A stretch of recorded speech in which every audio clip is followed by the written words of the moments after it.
Good morning. Oh, you're quite low down today. It is Monday. It's definitely Monday. Monday the 4th of December today. Excuse me. Bob is here. We are on school run. What time is it? It's 8 o'clock. 7:59. It's really dark. It's always really depressing when you have to drive to school and it's dark. I mean, it's quite wet today. So at least it's not icy. Car's telling me it's 4 degrees, so it's warmer than what it has been, which is a bit nicer. But yeah, it's cold and wet and horrible. Bob's eating his Snacker Jacks. I'm so fed up of this cough. I'm nipping to Tesco after I've dropped Bobby off to pick up a couple of bits. I'm going to try and get some dry cough medicine, if they've got any. I know a lot of places are struggling with medicines and cough syrups and stuff at the moment because so many people are ill. But yeah, I'm going to see if I can get some. I've got soothers with me, so I've had a soother already. But yeah, nothing exciting has happened. JJ's gone home this morning. I've got a bit of hair out this side and not this side. Let's even that up. But yeah, when I get home, I'm going to, what am I going to do? Ow. Oh, I've pulled too much out now. Oh, well. I didn't want that much out. I only wanted a little bit. Never mind. Got a hat on. I bought a hat. You can't see it. I bought a bobble hat yesterday. Oh, that'll do. I don't really care. I'm only doing the fucking school run. I don't really care. Yeah, when I get home, I'm going to do a bit of tidying. I want to try and get the rest of the presents that I've got wrapped and put away, and like I'm going to bring all the kids' presents downstairs, put them under the tree so that they're out of my bedroom, do a bit of housework, and then I'm going to paint my nails because I might just redo them with this colour because I do like this colour, but they're all chipping on the ends. But to be fair, I only put the polish on. I didn't put any top coat. Normally I put glitter on and I just didn't ever get around to it. So I'm going to sit and paint my nails while I have something to eat and watch I'm a Celebrity from last night. What a thrilling life I lead. But yeah, that's kind of all I know at the moment. So yeah, happy Monday. So I'm home, trying to balance you. My morning didn't quite fully pan out how I thought it was going to, but that's fine. I ended up going from school run to Tesco, then I had to nip to JJ's, and then I popped around to see my friend who just got back off holiday, and now I'm home. So I'm heating up some of my Chinese. I'm trying to decide what I want. So I've got chips in there because I ordered Imi some chips. They're both sweet and sour, and she didn't want them.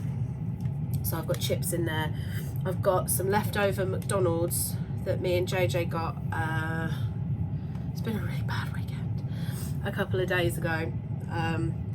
So I've got some chicken selects and chicken nuggets in there with the chips from the Chinese. And then in this box I've got egg fried rice, chicken chow mein and smoked shredded chicken. I've also got a fucking Greg's sausage roll from the market yesterday. We went to the Christmas market. It was absolutely heaving. It wasn't very nice weather. JJ got really grinchy, and we hadn't had breakfast. We were going to have something. We were going to go to like one of the food stalls. He couldn't decide what he wanted, so we ended up going to Greg's. I had my churros, so I was okay. but he was going to buy 3 sausage rolls and the woman told him it was the same price to buy 4. So he bought 4 and I only ate 1 of them because I'd had my churros. So I've got a fucking sausage roll sat there as well. I've got some cake in here. I have a new cake lady called, her business is called Bet's Piece of Cake. If you're in like the Cambridgeshire area, she goes to a lot of markets. She's got a really cute little trailer that she uses, and her cakes are lovely. I'm using her at my wedding. But I've got a chocolate gingerbread man thing in the living room, which was literally just dark chocolate filled with salted caramel. So I've got that. And then JJ bought 2 different types of cookie pie. So I have cut a little slither off of each of them, as he told me to. He's got the majority of it. I've just got the little slithers because I already had something. So I've got that looking at me. I've got so much stuff. I'm like, I don't know what to use. So I'm gonna eat a fortune cookie because that's how we solve things. See what my fortune says. I haven't had fortune cookies from the Chinese for ages. I love fortune cookies. Okay, so it says, I'd love to know what this says. I know I'm backwards, but I'd love to know what it says. To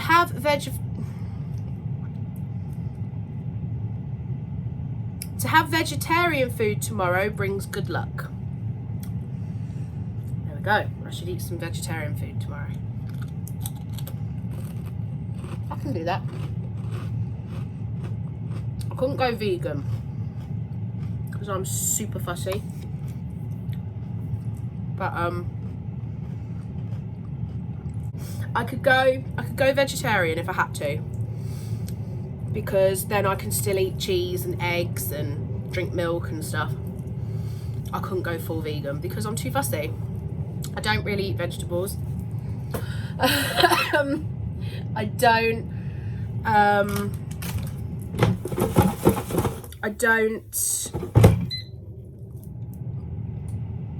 couldn't live without certain things. Like, I love eggs, I love milk, I love cheese. Now, I will quite happily eat vegan options, like vegan sausage rolls from Greggs I really like. And they also do a vegan, because I don't eat that much from Greggs, but I do like a ham and cheese sub. And I remember once JJ went to buy me one and they'd run out, so he got me the vegan one. It was actually really nice. The cheese just tasted like normal cheese, and they used like a Quorn ham, and I actually liked it better than the normal one. So if I fancy a sub, I tend to get the vegan one.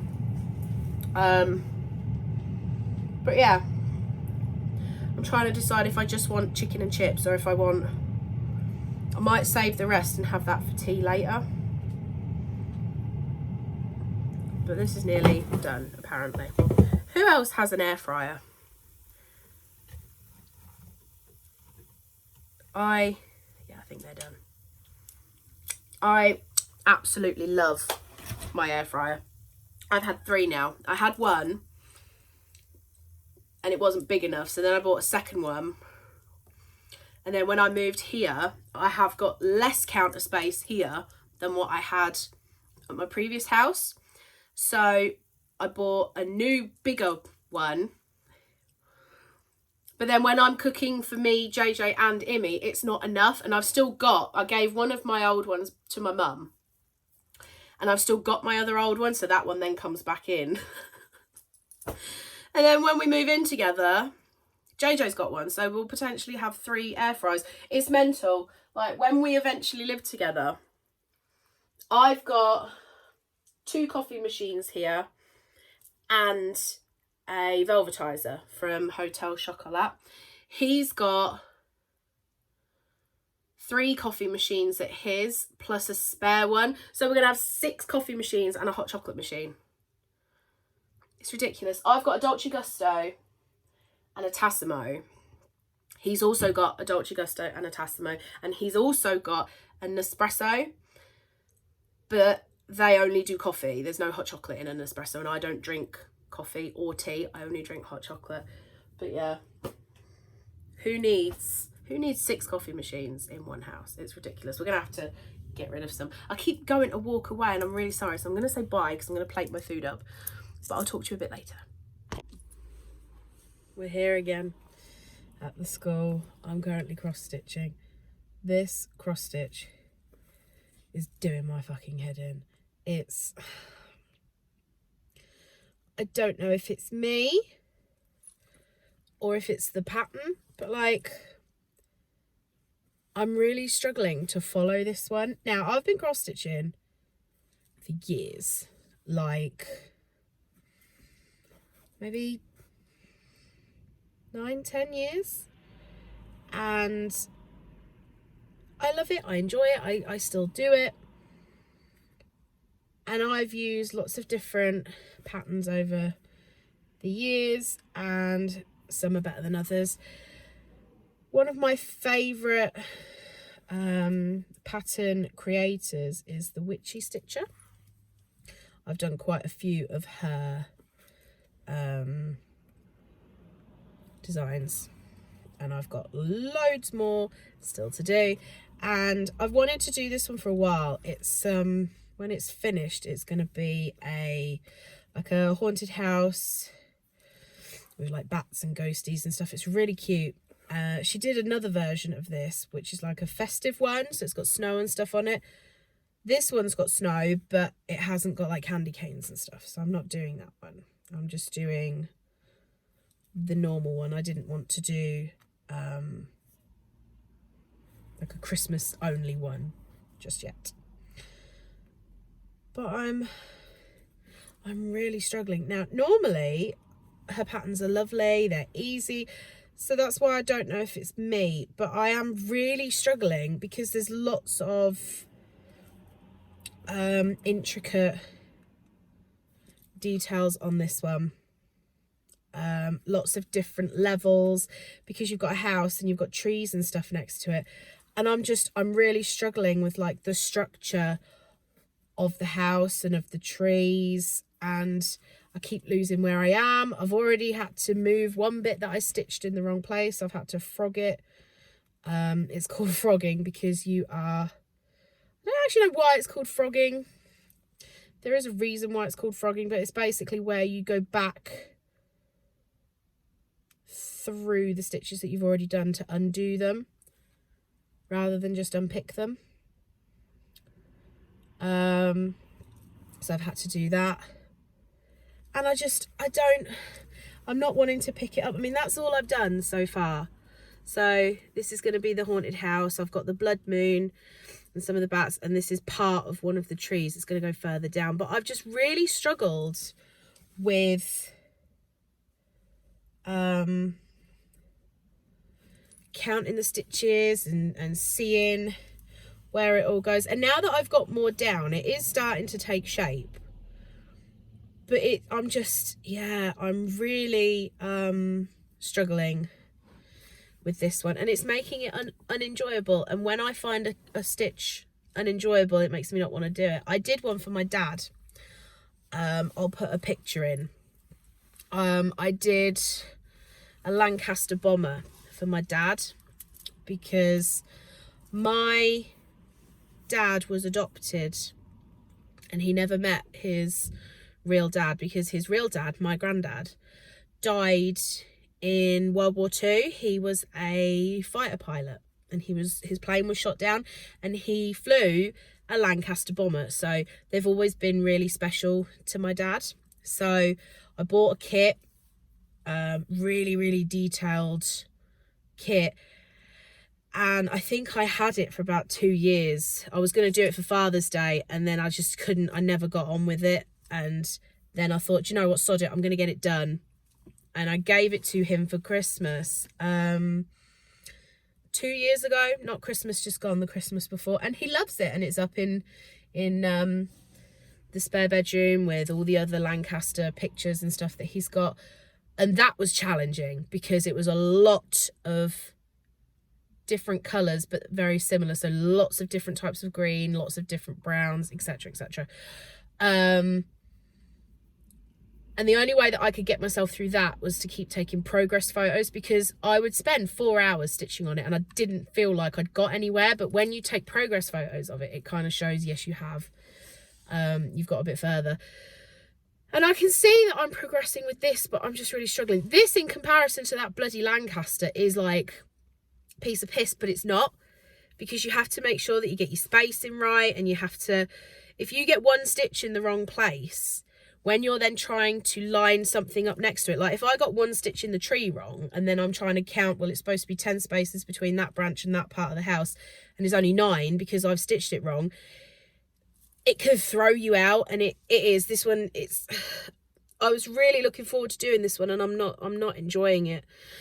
But I will get it done, but I'm not enjoying it. There was another one of hers that I did, a Headless Horseman one from like Sleepy Hollow, and it's beautiful, but that one threw me as well. And it's because she had trees. I think when she does ones with like haunted trees on either side, it throws me because they're not symmetrical and they're not straight, and it, yeah. And I'm having to leave gaps because there's snow on some of the bits, and that's throwing me. So yeah, at the moment I'm just like, I'm over it. But I'll be all right, I'll get there.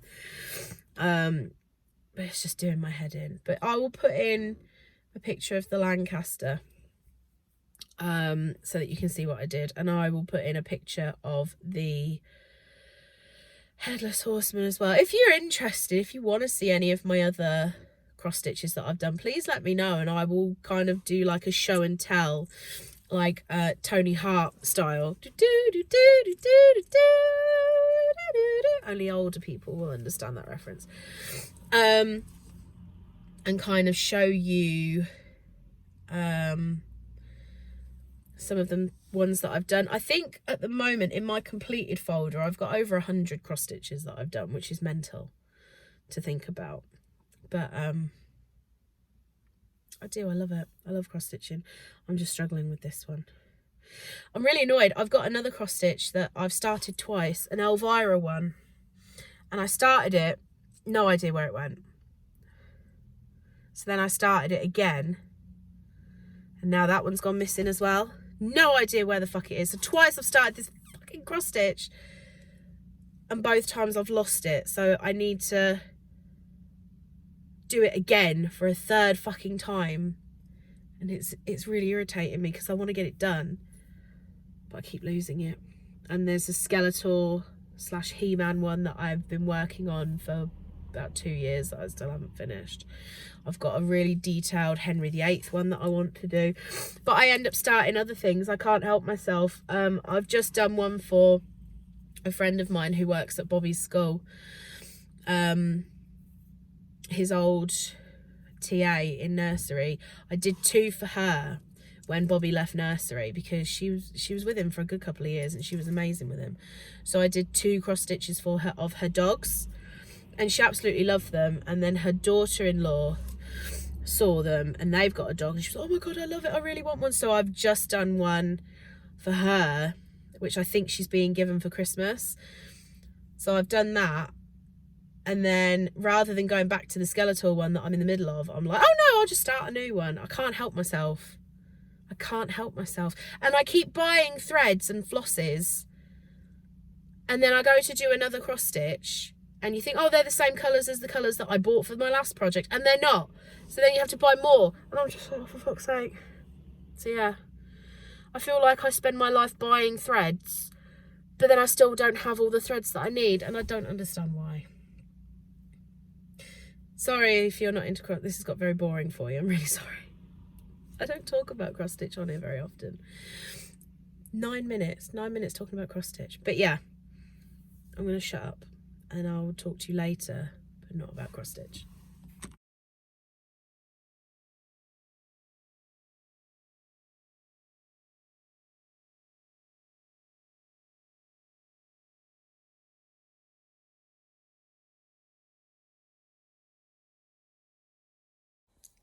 So I know my camera's up this way, but tough. I've had an evening. It's nights like tonight that people like me have to go through, and a lot of people don't understand, like, the realities of having a child with a neurodiversity like autism.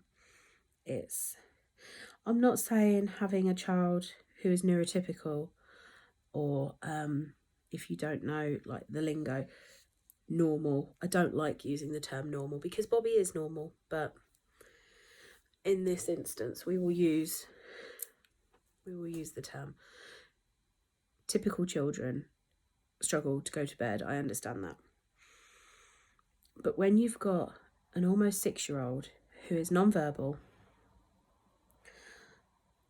doesn't understand a lot of communication that you say to them, has global delay as well, which means that mentally they're actually much younger than what they actually are physically, it all mounts up, and I struggle. I've been trying. What time is it now? It's nearly 8:30. I've been trying since 10 to 7 to get Bobby to bed, and it's been hard. Now, Bobby is an amazing sleeper. He has night terrors sometimes. He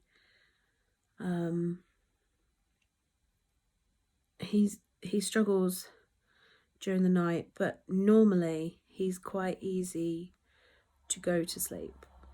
But then some nights he struggles. Like tonight has been a struggle. He didn't want to let go of his iPad.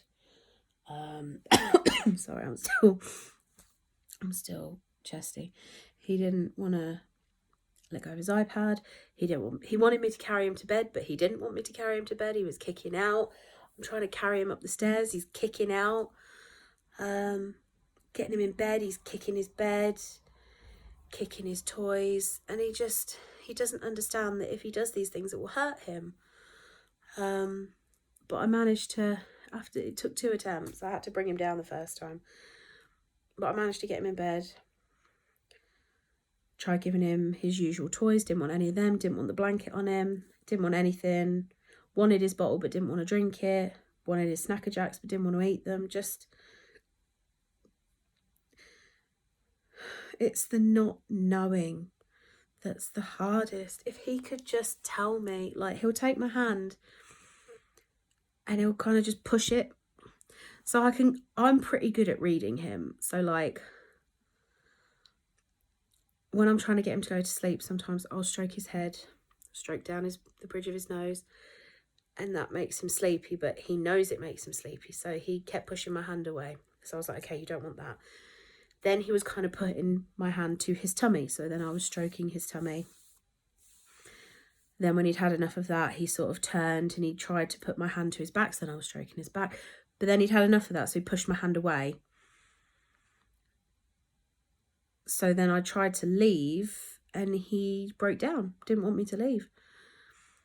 And I ended up I switched the landing light, Imi switched the landing light off, and I sat. He's got a step that goes down into his bedroom. I sat on the step in the dark and just sat there. And I'd hear him sort of half sit up, so I'd go, shh, shh, it's all right, darling, shh, shh, so that he knew I was there. Thought he'd gone to sleep, tried to leave. He wasn't asleep. He realised I'd gone, started crying, so I came back in, comforted him, sat back down, and eventually he fell asleep and I was able to leave the room. But it's really hard. It's really, really hard when your child can't tell you. Like I said, I understand neurotypical children struggle with bedtime. I totally get it. But like Imi used to sometimes struggle when she was younger. She would have a lot of night terrors, and Imi's not neurotypical. Imi has neurodiversities, but she can communicate. So she could tell me if she didn't feel well, if she was scared, if she wanted me there.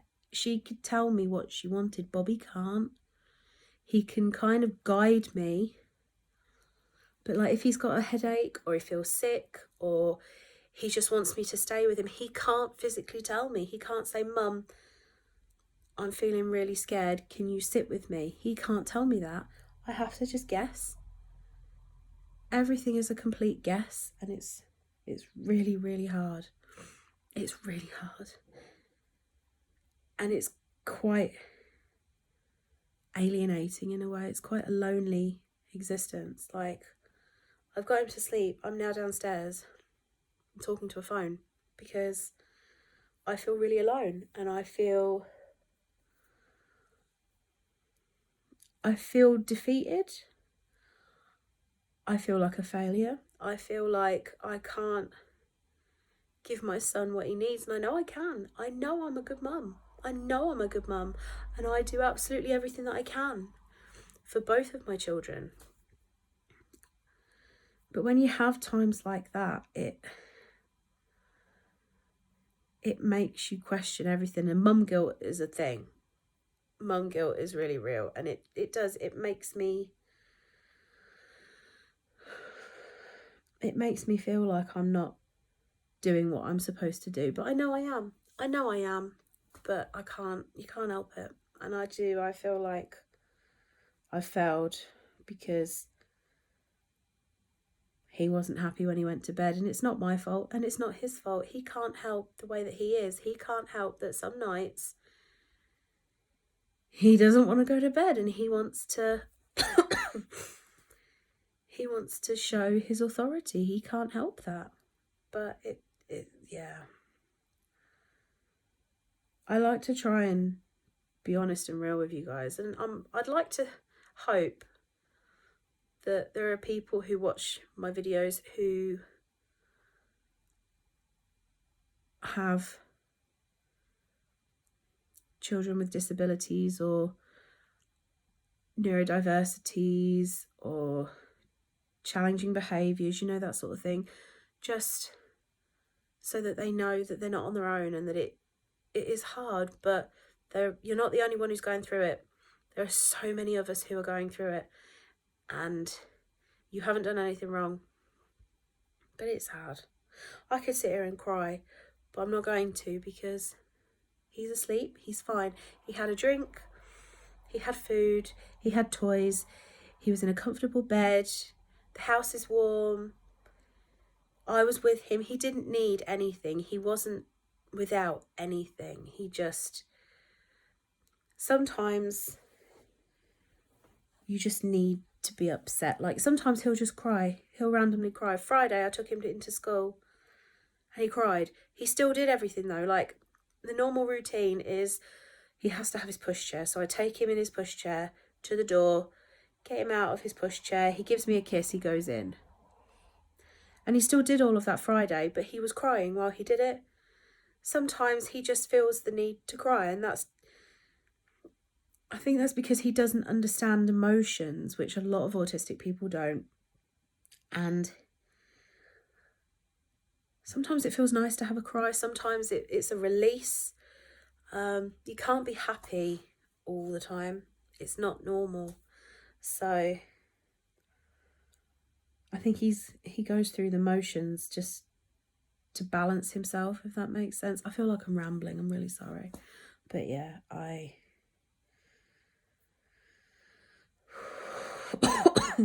it's just been emotionally draining, and it's really hard, but it's done now. He's in bed. He'll hopefully have a lovely sleep, and then when he wakes up in the morning, he'll be his normal happy self, but we'll see.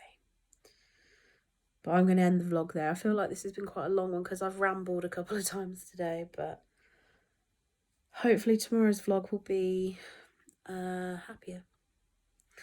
It'll probably be quite a short one tomorrow because most of the day, like in the morning, I've got my shopping come in, then I've got to get myself ready, then I've got to go get the kids from school, then we've got to go come home, get them changed, get Bobby changed, try and get some food in him, and then go to Luminate. And I'll put all the Luminate footage, like I've said multiple times, I repeat myself, I'm really sorry. I'll put all of that in Wednesday's vlog. But tomorrow's vlog will probably be quite short because after we've been to Luminate, we've then got to go get something to eat. Then we've got to come home. I've got to put Bob to bed. So it'll be quite a short vlog tomorrow. But Wednesdays will be hopefully lovely and festive. But anyway, hope you guys are good. And I'll see you all tomorrow. Bye.